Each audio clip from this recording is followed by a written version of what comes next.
Ini kepala negara ya dihukum ya. Jadi bukan direksi ya.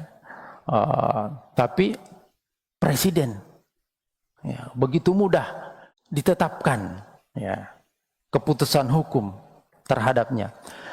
Lalu ada kisah lagi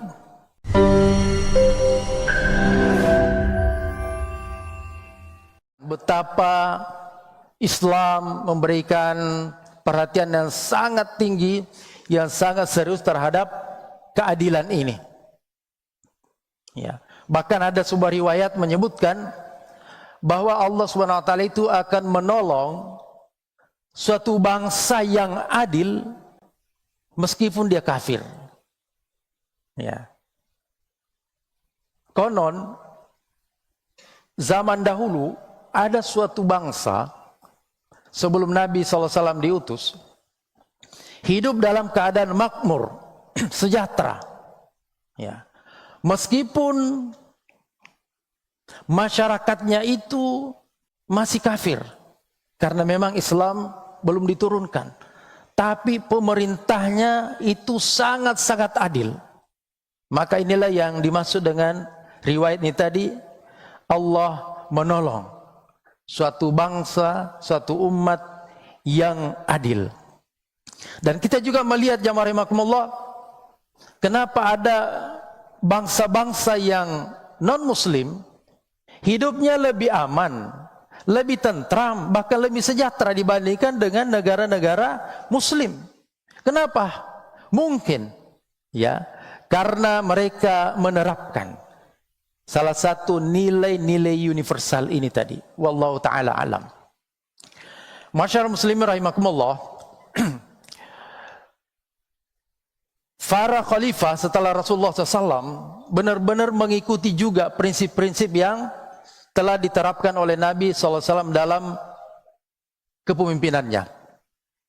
Misalnya Umar bin Khattab radhiyallahu anhu, banyak kisahnya ya. Suatu ketika Khalifah Umar ini membeli seekor kuda dari seorang badui di pasar. Setelah pulang, tiba-tiba kuda ini mogok, ya, tidak bisa jalan.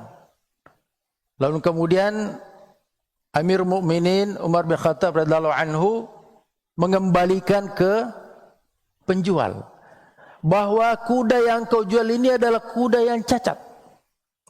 Lalu kemudian orang badui ini menjawab, tidak ya Amirul Mukminin, saya menjual kepada engkau dalam keadaan baik. Lalu kemudian Umar bin Khattab menawarkan, kalau begitu kita cari seseorang yang bisa menyelesaikan masalah kita, ya, menjadi penengah. Baiklah. Lalu kemudian orang Badui ini tadi mengusulkan seseorang yang namanya Syuraih. Lalu kemudian Syuraih, ya, didatangi oleh Umar bin Khattab radhiyallahu anhu dan orang Badui ini tadi. Lalu kemudian setelah dia berdua menyampaikan kasusnya, Syuraih mengambil kesimpulan, wahai Amirul Mukminin, ambillah kuda ini sebagaimana keadaannya saat sekarang ini, atau kembalikan kepada si penjual dalam keadaan seperti engkau membelinya di awal. Mendengar itu, Amir Mukminin menjawab, beginikah keputusannya? Suatu kalimat yang singkat tapi penuh dengan keadilan. Ya. Jadi luar biasa Syuraih ini. Ya, menghadapi kepala negara cukup mengatakan, wahai Amirul Mukminin, ambillah kuda ini sebagaimana keadaannya sekarang ini, atau kembalikan sebagaimana keadaannya pada saat engkau membelinya. Luar biasa. Dan Umar bin Khattab radhiyallahu anhu puas, lalu kemudian beliau berkata, "Wahai Syuraih, berangkatlah engkau ke Kufah. Saya mengangkatmu menjadi qadhi." Ya, menjadi kepala pengadilan. Ini luar biasa. Diangkatlah menjadi qadhi di Kufah. Nah, dalam peristiwa berikutnya jamaah rahimakumullah, kita juga biasa membaca mendengar bagaimana Amirul Mukminin Ali bin Abi Thalib pernah juga berperkara dengan seorang Yahudi. Beliau ke pasar dan menemukan baju perangnya di tangan seorang Yahudi yang dijual di pasar. Lalu kemudian Ali bin Abi Thalib mengklaim bahwa ini adalah baju perang saya yang jatuh suatu ketika. Tidak, wahai Amirul Mukminin, ini adalah milikku karena dia sedang berada di tanganku. Lalu kemudian keduanya datang ke Syuraih, ya, qadhi yang diangkat sejak masa Khalifah Umar bin Khattab ini tadi.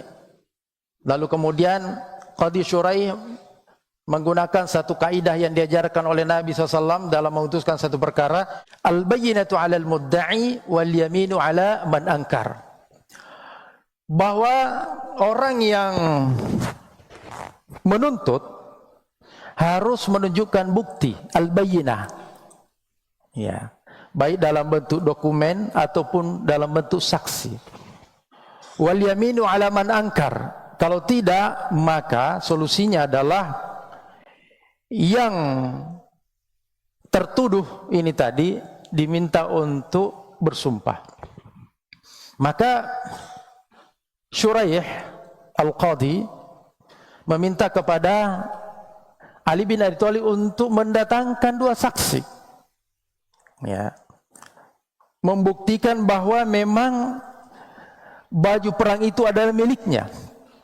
Lalu kemudian beliau mendatangkan seorang budaknya, lalu kemudian seorang anaknya, lalu kemudian kesaksian anak tidak diterima, maka gugurlah bayyinah dari Ali bin Abi Thalib.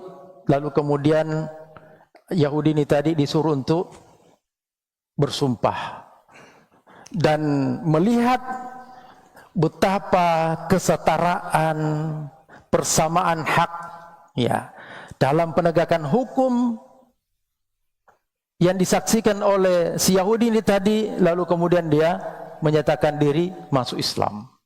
Ini luar biasa jamaah rahimakumullah. Ini kepala negara, ya, dihukum, ya. Jadi bukan direksi, ya, tapi presiden, ya, begitu mudah ditetapkan, ya, keputusan hukum terhadapnya. Lalu ada kisah lagi ketika Umar bin Khattab radhiyallahu anhu menugaskan Amr bin As sebagai gubernur di Mesir. Ini juga kisah yang masyhur. Ketika Amr bin As ingin membangun sebuah masjid, ya, masjid agung atau masjid raya di Mesir, maka dia mencarilah lokasi yang tepat, yang strategis. Lalu didapatilah satu tempat dan bertepatan di situ ada sebuah gubuk yang ternyata itu adalah milik seorang Yahudi. Lalu kemudian Amr bin As melalui utusannya melakukan negosiasi dengan si Yahudi ini tadi agar mau menerima ganti rugi, ya, dari pembongkaran gubuknya. Tapi dia menolak. Saya tidak punya tempat selain ini dan saya lebih memilih tempat ini.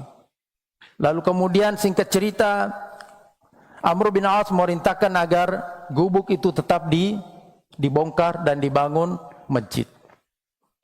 Lalu kemudian si Yahudi ini tadi merasa terzalimi, lalu kemudian dia berjalan dari Mesir menuju ke Madinah, mau bertemu dengan Amirul Mukminin Umar bin Khattab radhiyallahu anhu. Dan singkat cerita, sampailah dia di Madinah. Lalu kemudian dia bertanya, ya, kepada penduduk Madinah, di mana Amirul Mukminin lalu kemudian bertemulah dengan seseorang yang terbaring ya, berbaring di bawah pohon kurma. Lalu kemudian dia bertanya, di manakah istana Amirul Mukminin? Dibilang istanahnya di atas lumpur. Ajudan-ajudannya adalah para anak-anak yatim dan janda-janda. Dan dia sekarang ada di hadapanmu. Ada masalah apa? Engkau datang jauh-jauh dari Mesir. Lalu dia kemudian mengadukan masalahnya bahwa aku merasa terzalimi. Gubukku dibongkar paksa oleh Gubernur Amr bin As dan saya tidak rela. Lalu beliau meminta ya diambilkan satu tulang ya, sebatang tulang, lalu beliau menggaris dengan ujung pedangnya, lalu kemudian menyuruh si Yahudi ini tadi untuk kembali ke Mesir dan diserahkan kepada Amr bin As sebagai gubernur pada saat itu. Betapa kagetnya Amr bin As ya, dalam keadaan bergetar ya, keringat dingin, dia bertanya ya, dia menyatakan bahwa ini adalah teguran keras dari Amirul Mukminin. Dia mengingatkan saya bahwa hidup ini hanya sementara dan pada akhirnya kita akan kembali menjadi tulang, dan engkau harus bersikap lurus. Kalau kamu tidak bisa lurus, maka pedangku yang akan meluruskannya.